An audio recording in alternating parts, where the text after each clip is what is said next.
No começo eram as trevas. E então, Bang! Nasceu um sistema que se expande infinitamente, feito de tempo, espaço e matéria. Agora vá mais longe do que jamais imaginou, além dos limites de nossa existência, em um lugar chamado o Universo. O Sol teria uma companheira mortal que ameaça a vida em nosso planeta?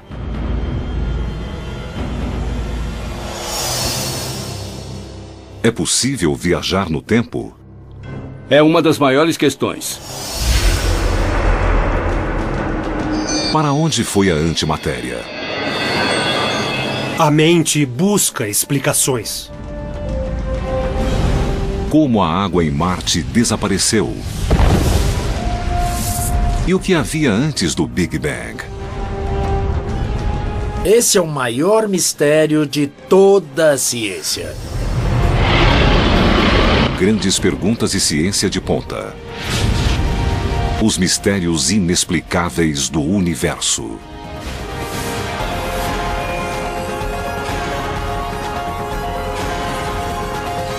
Universo. Mistérios inexplicáveis.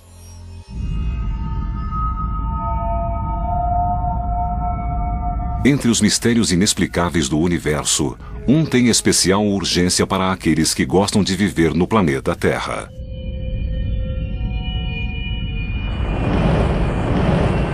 Os habitantes da Terra teriam uma data marcada para a extinção uma vez a cada 26 milhões de anos? E se for assim, o que causa essa destrutiva chuva periódica? Haverá uma enorme explosão. Tudo, num raio de milhares de quilômetros, perecerá. Haverá ondas gigantescas de um tsunami. Um calor enorme.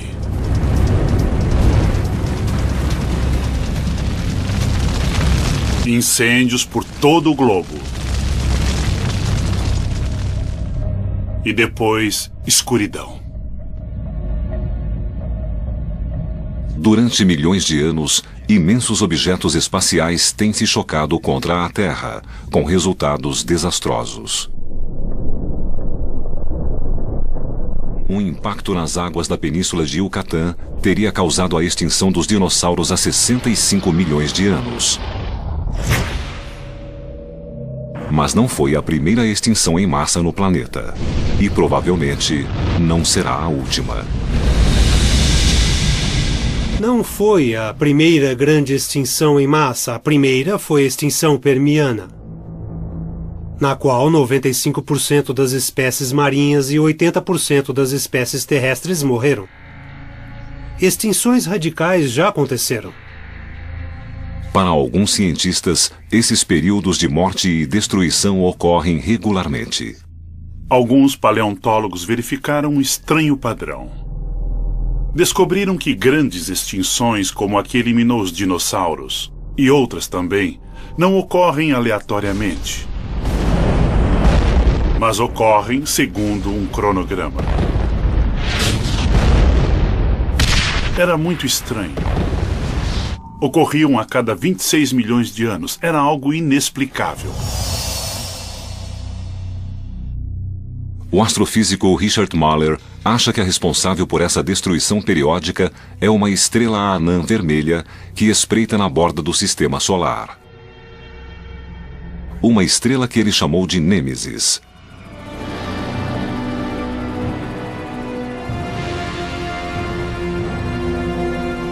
Segundo sua teoria, Nêmesis é uma companheira desconhecida do Sol.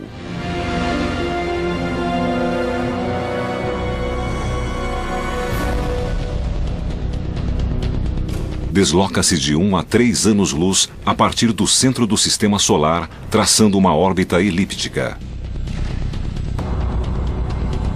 Quando Nêmesis fica mais próxima do Sol, a cada 26 milhões de anos, sua órbita atravessa a nuvem Oort, uma coleção de trilhões de cometas que cercam o sistema solar. E ao fazê-lo, perturba a ordem do sistema. Quando isso acontece, Nêmesis se aproxima dos cometas e perturba suas órbitas. Segundo a teoria de Muller, a perturbação gravitacional causada por essa pequena estrela faz com que cometas há muito estáveis saiam de suas órbitas na nuvem Oort. Atraídos pela gravidade do Sol, 1 bilhão de cometas se precipitam em direção ao sistema solar interno. Alguns inevitavelmente se encontram com a Terra, causando enormes impactos e extinções em massa.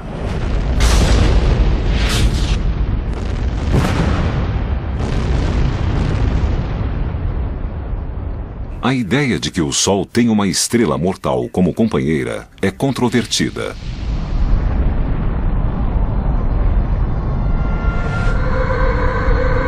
Para a maioria dos cientistas, o Sol é uma estrela solitária.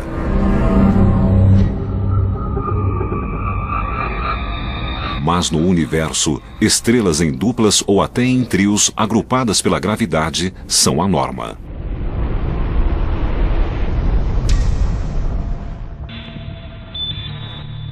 A maioria das estrelas na nossa galáxia são parte de duplas ou trios.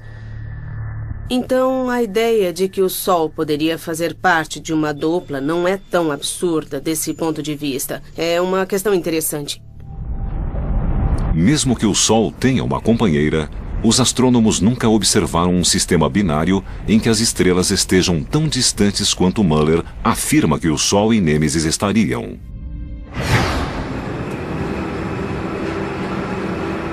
Muller precisava provar que Nêmesis existia. Em 1997, a NASA lançou um projeto com o potencial de desvendar esse mistério. O Two Micron All-Sky Survey, ou TWO-MASS, usa 2 telescópios com radiação infravermelha para varrer o universo em busca de estrelas desconhecidas. O TWO-MASS se concentrou em corpos difíceis de encontrar em nossa galáxia e suas proximidades. E já produziu mais de 2 milhões de imagens.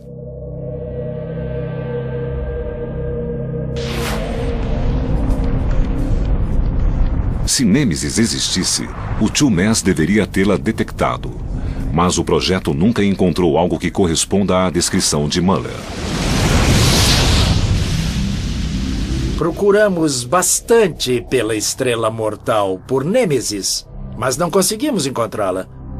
Mas Muller não está surpreso por o TWO-MASS não encontrar Nêmesis. A razão é que a uma distância de 1 ano-luz, que é a distância necessária para que tenha órbita de 26 milhões de anos, o movimento é mínimo e por isso não foi detectado por estudos que procuram estrelas. Outra possibilidade é que Nêmesis seja uma anã marrom. Essas estrelas fracassadas são bem menores que as anãs vermelhas. Como tem órbita muito elíptica, uma anã marrom permaneceria longe da Terra a maior parte do tempo e fora do alcance dos astrônomos. Se for assim, a Nêmesis terá escapado do radar do TWO-MASS. Richard Muller promete continuar procurando e planeja outro estudo, mais detalhado. Ele acredita que a descoberta da Nêmesis seja uma questão de tempo. Há muitas estrelas no universo, são milhões. É como encontrar uma agulha num palheiro, logo nós perceberemos. Da mesma forma, quando encontrarmos essa estrela, vamos medir sua órbita e provar que é Nêmesis.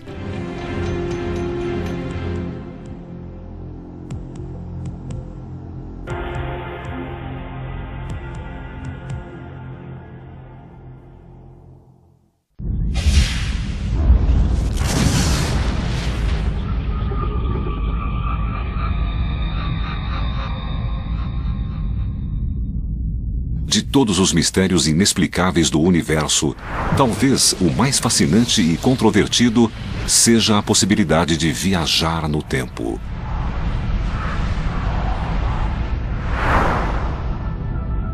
Podemos viajar para o passado, podemos alterar nosso destino. É uma das maiores questões.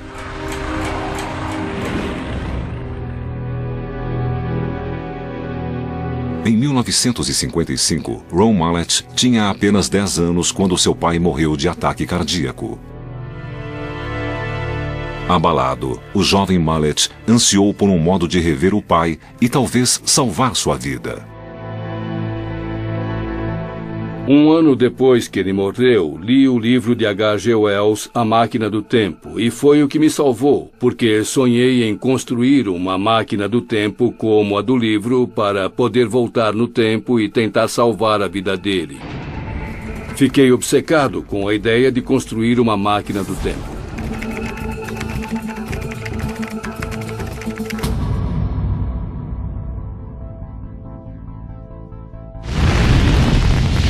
A Máquina do Tempo era uma obra de ficção, mas Mallett logo descobriu que a ciência explicava a misteriosa ideia de viajar no tempo.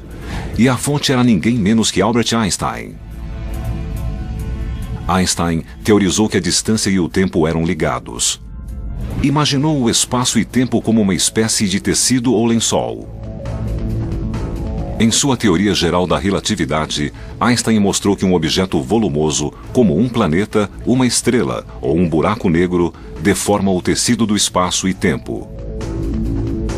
De fato, Einstein acreditava que a gravidade, a força que nos prende à Terra e a mantém em órbita em torno do Sol, é apenas um efeito dessa deformação. Para Mallett, essa ideia de que o universo pode se curvar tem implicações de longo alcance, porque se for possível gerar gravidade bastante para curvar o tempo formando um anel, talvez seja possível criar um túnel para se mover para frente e para trás no tempo. As teorias de Einstein alimentaram o sonho de Ron Mallett de aprender a construir sua própria máquina do tempo. Mas a viagem no tempo não era um assunto que os cientistas sérios estudavam abertamente. Na verdade, eu usei uma desculpa que funcionou. Eu estudava buracos negros porque eles me permitiam entender como a teoria de Einstein afetava o tempo. Era uma ideia maluca, mas era considerada legítima. E eu construí minha carreira estudando isso e empregando a teoria geral da relatividade de Einstein. Os buracos negros, os imensos vestígios de estrelas colapsadas, possuem incomparável poder gravitacional de distorcer o espaço e tempo. Exatamente o que Mallett queria fazer. Mas, como ele podia criar no laboratório algo tão carregado de matéria a ponto de distorcer o espaço e tempo? Mallett voltou a buscar inspiração em Einstein e sua mais famosa equação, energia igual mc2, que mostrava que matéria e energia eram formas diferentes da mesma coisa. Segundo a teoria de Einstein, a luz, que é energia, deve ser capaz de distorcer o espaço e tempo tal como um objeto volumoso. Estamos acostumados à ideia de que a gravidade é criada pela matéria. Mas, na teoria de Einstein, a luz pode gerar gravidade. E é nisso que meu trabalho se baseia. Ou seja, se a gravidade pode afetar o tempo e a luz pode gerar gravidade, a luz pode afetar o tempo.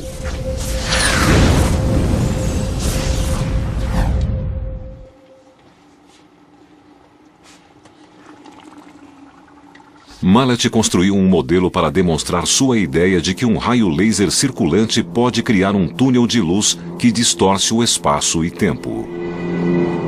Tem 4 raios laser que se cruzam. A região dentro daquela coluna de luz representa a região em que o espaço é deformado. E, afinal, o tempo também seria deformado por essa coluna de luz.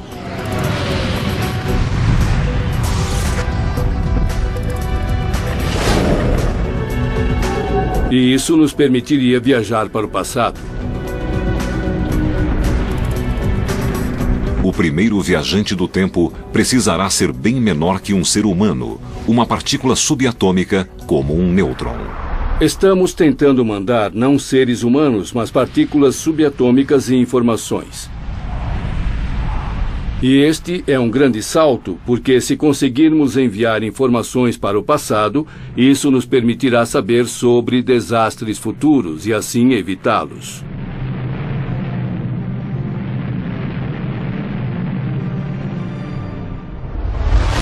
Podemos entender como um raio de luz circulante pode distorcer o espaço e tempo fazendo uma analogia com o café. Se o café e a xícara forem o espaço vazio e a colher for o raio de luz, vejam o que acontece com o café quando mexo. O café gira. É o que o raio de luz circulante faz com o espaço vazio. Podemos ver o efeito no caso do café colocando um grão de café. Quando giro o café, o grão de café também gira. No caso do laser, enquanto o raio circula, colocamos uma partícula subatômica chamada nêutron.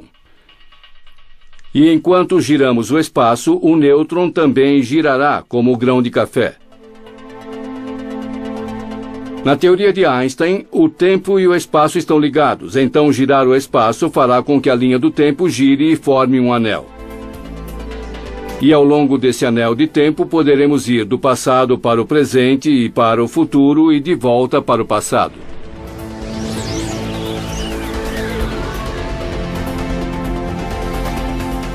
As máquinas do tempo da ficção científica permitem viagens ilimitadas ao passado e ao futuro.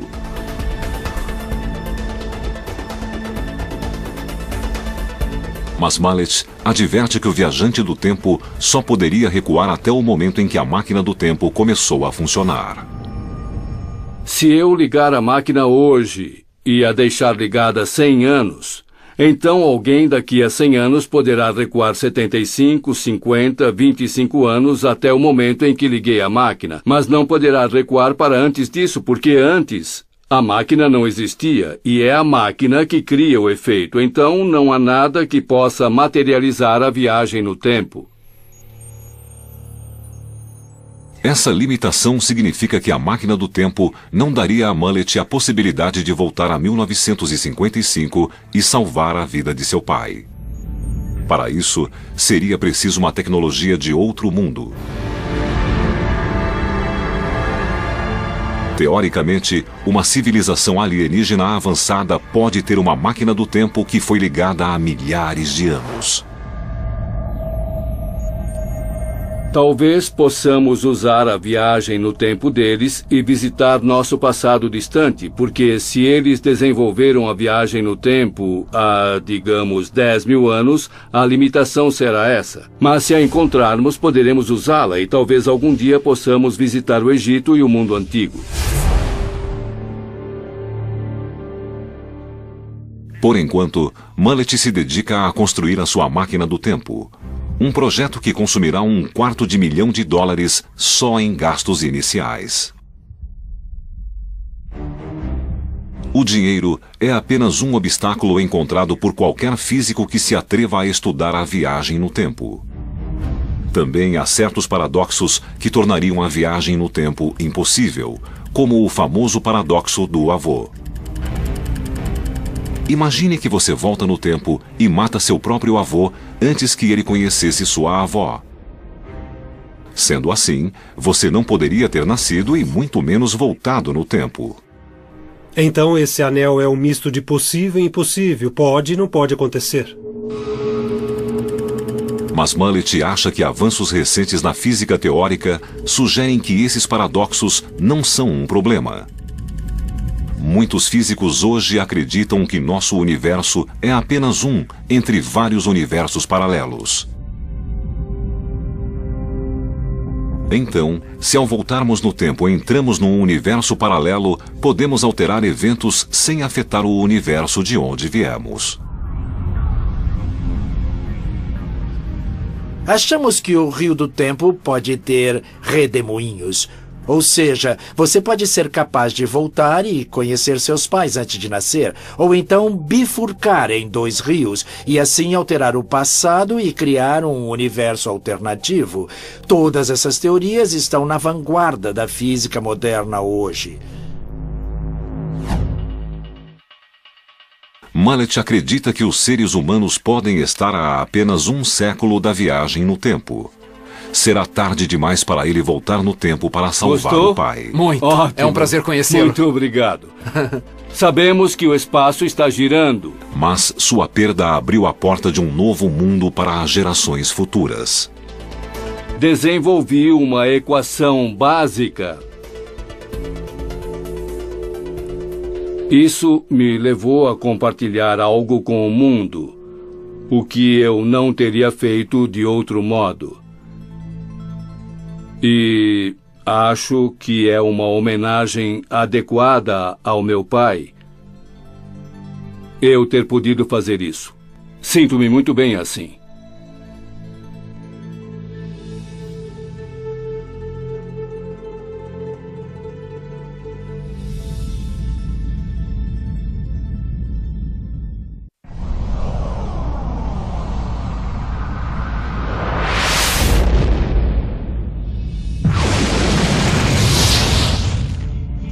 Os cientistas acreditam que, enquanto se formava, o universo era constituído não apenas pela matéria que hoje compõe tudo ao nosso redor. Acham que continha uma quantidade quase igual de antimatéria, o oposto da matéria. Se remontarmos aos seus primórdios, o universo era composto de matéria e antimatéria. Toda partícula tem uma antipartícula. Parece loucura, mas é verdade, é meio ficção científica. Mas o que é essa misteriosa antimatéria? E o que aconteceu a ela?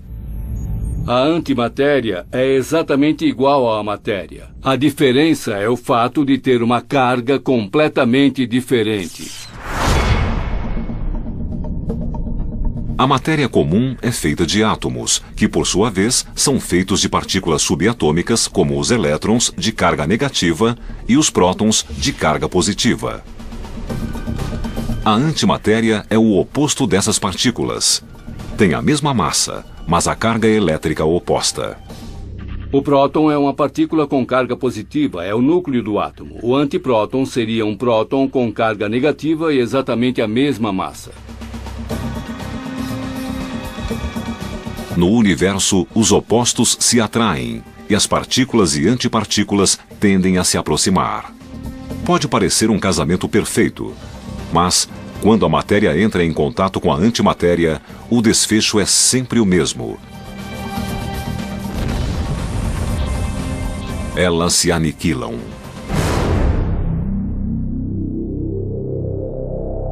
Imagine duas espaçonaves avançando pelo espaço em rota de colisão. Uma é feita de matéria normal. A outra é uma nave de antimatéria feita por uma civilização alienígena. O impacto seria espetacular e não restaria nenhum escombro para os investigadores examinarem.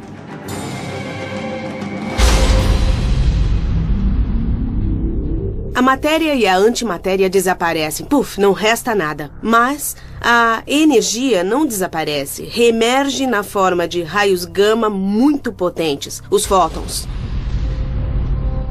E a quantidade de energia contida em um pequeno volume de massa é espantosa. Se você combinar a matéria com a antimatéria, é algo explosivo.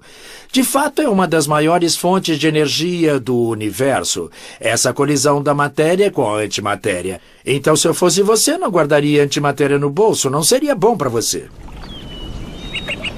A antimatéria é muito volátil, e quando encontra a matéria, o potencial de energia seria tremendo se soubéssemos como canalizá-lo. Para ter uma ideia de quanta energia está contida na matéria, imagine que um desses punhados de areia é matéria e o outro é antimatéria. Quando eles se unem, aniquilam um ao outro e produzem energia. Quanta energia? O bastante para alimentar toda a Califórnia por uma semana, só com esses dois punhados. O maior mistério em torno desse tema é que se havia quantidades quase iguais de matéria e antimatéria no começo do universo, então, onde está a antimatéria agora? Um dos grandes mistérios do universo é o que aconteceu com o nosso oposto, a antimatéria. Por toda parte que olhemos no espaço, só vemos matéria e não antimatéria. Só há uma pequena quantidade de antimatéria no centro da galáxia da Via Láctea.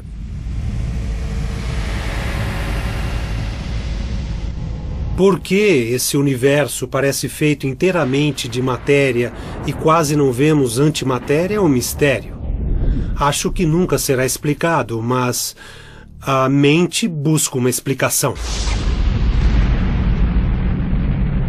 Uma teoria é que havia uma porcentagem um pouco maior de matéria no começo do universo. As partículas e antipartículas colidiram e se aniquilaram, e o que restou foi essa pequena porcentagem superior de matéria. Os últimos veteranos da mais antiga batalha do universo. Para cada bilhão de antiprótons, precisamos de 1 bilhão e 1 prótons. Então, os 2 bilhões se aniquilam e resta 1 próton.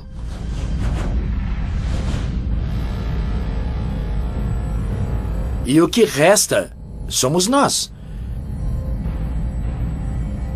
Nós somos o resíduo, somos o resto dessa explosão titânica de energia causada pela colisão entre matéria e antimatéria num instante do tempo.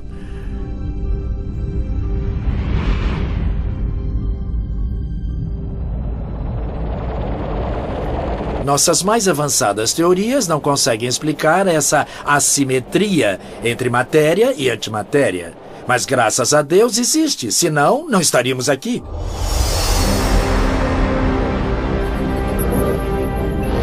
A matéria prevaleceu e constituiu tudo o que vemos ao nosso redor.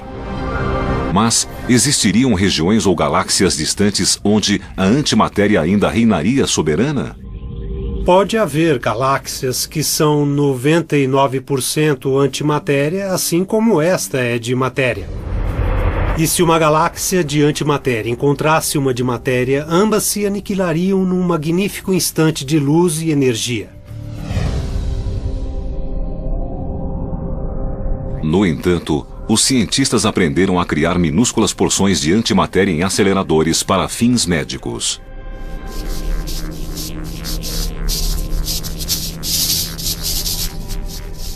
Partículas de antimatéria extraídos de material radioativo decomposto são injetados no corpo para a realização da tomografia cerebral com PET scan.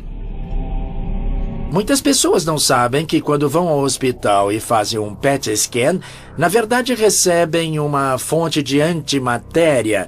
O P de PET significa pósitrons e os pósitrons são antielétrons.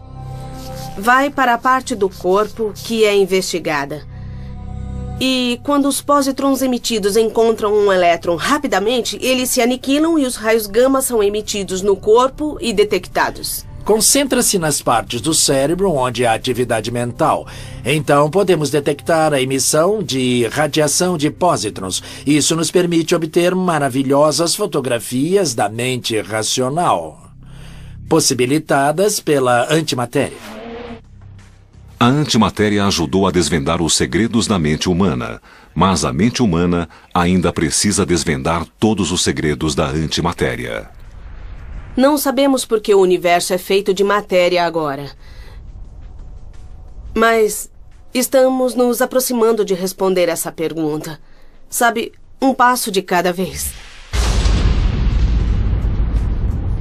Como outros mistérios nesse universo sempre em mutação, toda a verdade sobre a antimatéria ainda permanece no domínio do inexplicável.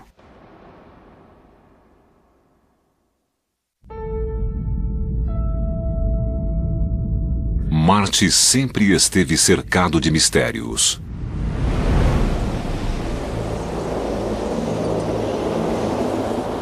Mas o mais intrigante deles não tem nada a ver com invasores alienígenas.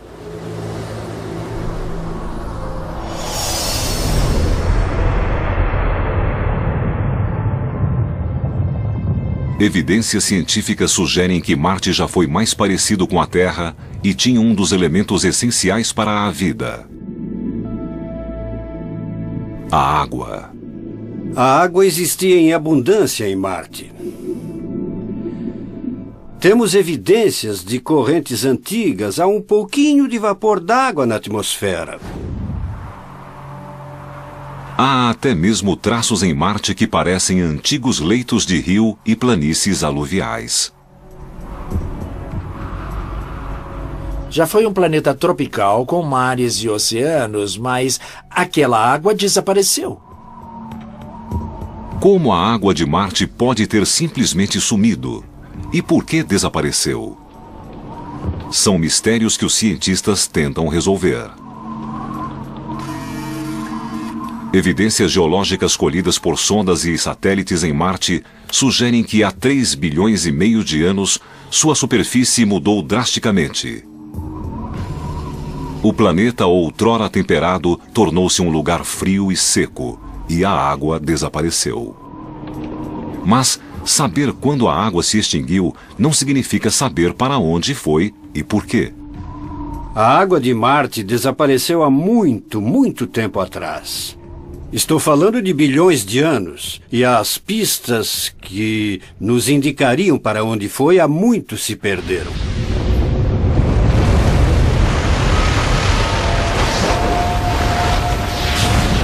Uma série de eventos em Marte parece ter mudado drasticamente a paisagem.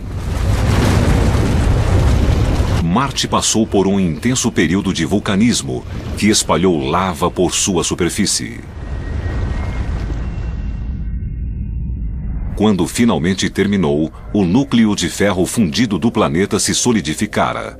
Isso pode ter levado Marte a perder seu campo magnético e sua camada protetora de ozônio.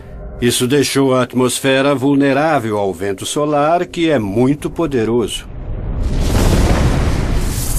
Os ventos solares castigaram o planeta durante milhões de anos, despindo-o de toda sua atmosfera. O vapor da água, que antes caía como neve ou chuva, escapou do pequeno campo gravitacional. A água entra na atmosfera como vapor d'água e é bombardeada por radiação ultravioleta que divide a água, que é H2O, hidrogênio e oxigênio. Como o hidrogênio é o gás mais leve de todos, flutua até o alto da atmosfera e é levado pelos ventos solares.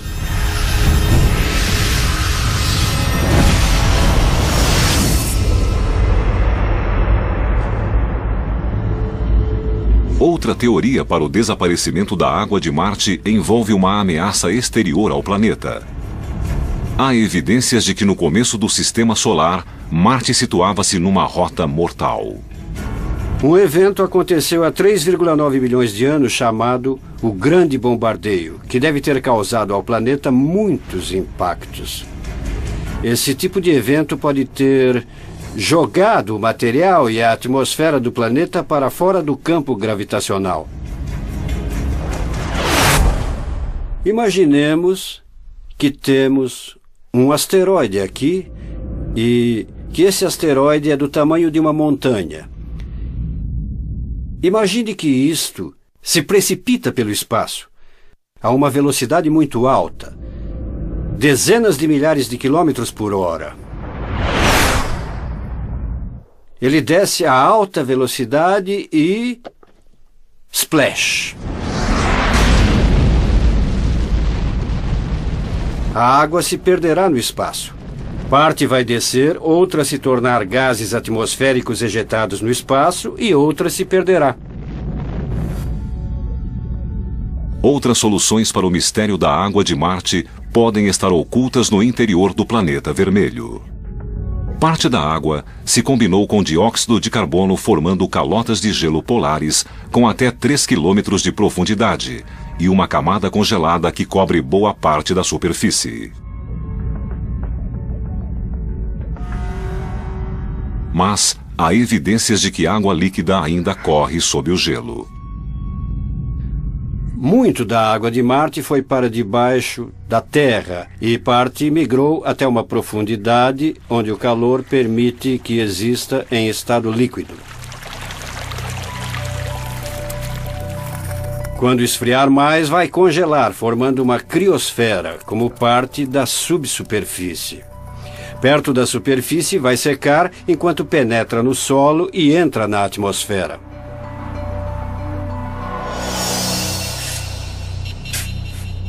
Peter Smith, cientista da Universidade do Arizona, está ansioso por resolver o mistério da água de Marte. Muito bem. Estou cavando uma vala aqui para mostrar o que acontece quando chegamos abaixo da superfície e descemos só uns 30 centímetros, porque isso é semelhante ao que faremos em Marte. Smith é o principal investigador na missão Phoenix, da NASA. Trata-se de uma sonda robótica com uma simples meta: pousar em Marte e procurar água. O que aconteceu com a água pode ter virado gelo subterrâneo ou lençóis aquíferos. É o que tentamos saber hoje usando radares para penetrar a superfície e tentar localizar esses reservatórios de água. Segundo Smith, Wilcox Playa, no Arizona, reflete o que os cientistas encontrarão quando a Phoenix raspar a superfície vermelha de Marte. A superfície está árida, salgada e seca, mas a 15 centímetros da superfície há um reservatório argiloso de água. E todo um ecossistema que vive nesse solo argiloso e molhado. Quando chove, ele sobe à superfície. Então vemos surgir poças com artêmias, pequenos crustáceos que estavam no solo. Queremos saber se sob a superfície, no lugar certo em Marte, ou seja, a região congelada, encontraremos o mesmo tipo de ecossistema no gelo que se derrete com a mudança climática e que seja habitado por formas de vida marcianas. Alguns acreditam que a vida na Terra se originou em Marte e que suas transformações anunciam nosso destino. Se isso for verdade, encontrar água em Marte pode nos levar às nossas origens cósmicas e ao nosso futuro.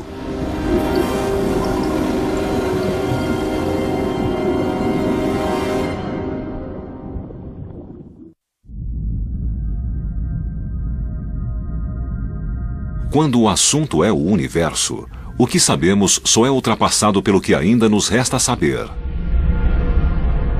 E dentre todos os mistérios inexplicáveis, um continua sendo o maior de todos. Havia algo antes do Big Bang?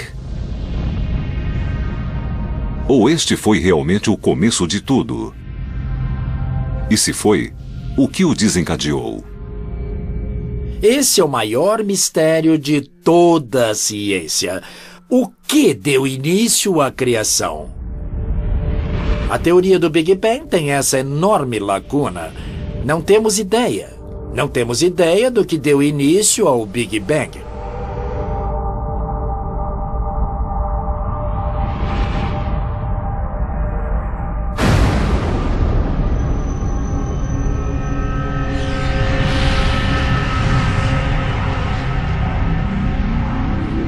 O Big Bang é o modelo cosmológico da origem do universo há 13,7 bilhões de anos. Tudo no universo remontaria a esse momento. Parece haver um ponto misterioso na nossa origem, a chamada singularidade. E mesmo sendo misterioso e tendo muitas questões em aberto, parece ser um bom ponto de partida para a nossa cronologia. Mas nossos instrumentos científicos não alcançam o período anterior ao Big Bang, se é que esse período existiu. A singularidade é como um horizonte, além do qual não conseguimos enxergar. Na criação, o tempo foi gerado junto com o espaço e a matéria. E o Big Bang marca o instante desse evento.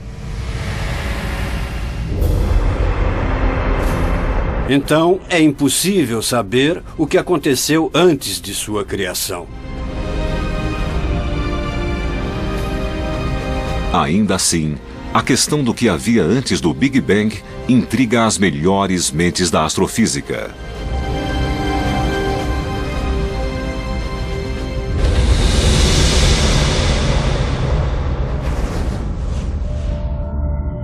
Segundo alguns teóricos, o universo passa por um Big Bang a intervalos regulares.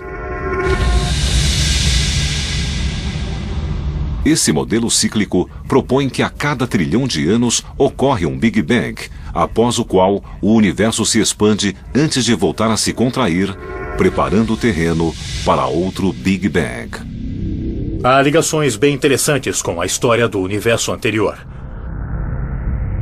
O fim de um universo pode trazer o começo de um outro.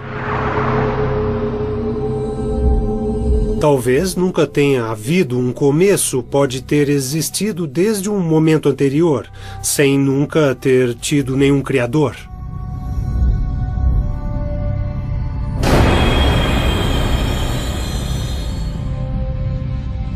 Mas podemos estar mais próximos de uma explicação do que imaginamos. As reverberações cósmicas do Big Bang, que ainda ecoam pelo universo, podem elucidar o momento anterior à singularidade. Essas ondas em expansão são cruciais para entendermos o universo hoje. O universo recebeu um golpe no começo, como eu golpeio esse balde. Isso forma ondas de expansão, e podemos buscar esses padrões simétricos na atual radiação cósmica.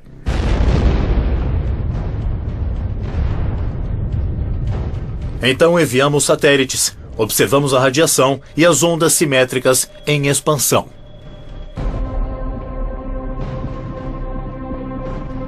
Uma nova geração de detectores de ondas será lançada no espaço na próxima década. Serão interligados por raios laser. Cada onda de choque, desde o momento da criação, fará vibrar esses raios laser e poderemos registrar as vibrações causadas pelo próprio Big Bang. Por isso, estou seguro de que conseguiremos estudar não só o Big Bang, mas também a era pré-Big Bang nas próximas décadas. Os raios laser também detectarão fontes de energia inflacionária com o fim de determinar o mecanismo que criou o Big Bang.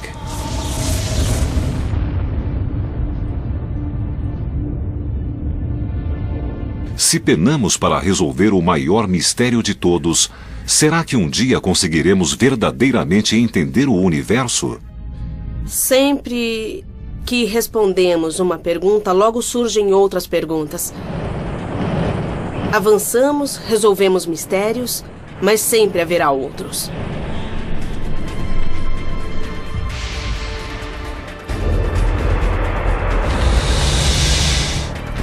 Nós somos o resultado do universo tentando se entender.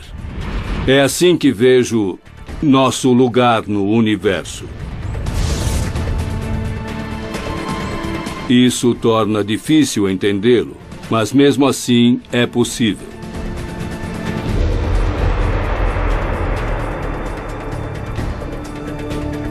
O universo está sempre mudando, mas as leis da física são imutáveis. Elas não mudam e nos dão esperança de que, a partir de todo este caos, sejamos capazes de explicar como tudo veio a existir.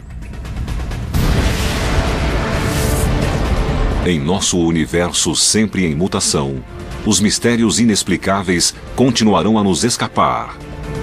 Mas estamos chegando cada vez mais perto de desvendar os segredos mais profundos, as chaves que abrirão as portas do nosso passado e os caminhos do nosso futuro. A ciência já progrediu bastante, mas ainda há muito a descobrir em nosso vasto, sombrio e misterioso universo.